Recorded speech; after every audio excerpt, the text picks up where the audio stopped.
In this video, we are going to learn simple past tense B form yes no type questions. साधा भूतकाळ बी फॉर्मचे होय किंवा नाही ने उत्तरं देण्यासारखे प्रश्न. ओके, आता साधा भूतकाळ म्हणजे याची सुरुवात म्हणजे हे जे क्वेश्चन्स आहेत याची सुरुवात वॉज किंवा वरनी सुरू होणार. बघूया पहिलं मग आयडेंटिटी विचारण्याकरता was she your teacher. Okay, ती तुमची शिक्षिका होती का. दुसरं आहे लोकेशन ठिकाण सांगण्यासाठी वॉज शी इन ऑफिस म्हणजे हे ठिकाण ती होती का तिथं. ओके, ती ऑफिसमध्ये होती का. तिसरं आहे डिस्क्रिप्शन वर्णन करण्यासाठी तो वर्णन विचारण्यासाठी वॉज द रोड क्लीन रस्ता स्वच्छ होता का.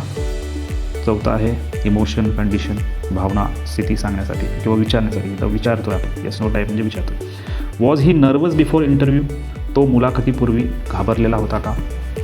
पाचवं आहे एज वय विचारण्यासाठी. Were you 10 years old then म्हणजे याचा अर्थ आहे तू त्यावेळेला 10 वर्षाचा होतास का. टाईम पण विचारता येतो आपल्याला. फॉर एक्झाम्पल टाईम डे किंवा वेदर विचारता येतो आपल्याला विचारण्यासाठी भूतकाळातील ते पण. वॉज इट संडे येस्टरडे काल रविवार होता का. सातवा आहे प्राईस कॉस्ट कालची किंवा भूतकाळातली प्राईस विचारण्यासाठी. Were the ticket costly ticket महाग होते का.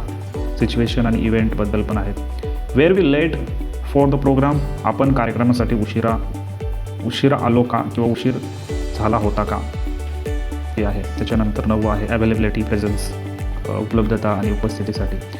Wear the teacher available yesterday म्हणजे शिक्षक काल उपलब्ध होते का. आणि 10वं आहे पजेशन जुनी मालकी. वेअर दिस बुक्स युअर ही पुस्तके तुमची होती का किंवा तुझी होती का. अशी आहेत. हे आहेत simple past tense yes no type questions. Okay, आता याच्यामध्ये तुम्ही जर बघितलं याची सगळ्याची सुरुवात आहे वॉज. ओके, वॉज किंवा वरनी सुरुवात झालेली आहे. इथं बघा वरनी सुरुवात झाली वॉज वेअरनी सुरुवात होते. याच्यामध्ये कुठलाही वर्ब नाही आहे ॲक्शन वर्ब नाही आहे. ओके, हे म्हणजे फक्त विचारण्यासाठी वापरलेले आहेत साधे simple past tense yes no question. Okay, याच्यामध्ये मराठीतनं शेवटीला असं येतं होती का होता का होते का अशा प्रकारचं शेवटीला मराठीतनं येतं. ओके, तर अशा पद्धतीने आपण भूतकाळातली एखादी गोष्ट ओळख विचारण्यासाठी लोकेशन विचारण्यासाठी किंवा डिस्क्रिप्शन म्हणजे वर्णन विचारण्यासाठी आपण simple past tense yes no type question वापरतो. Okay, thank you.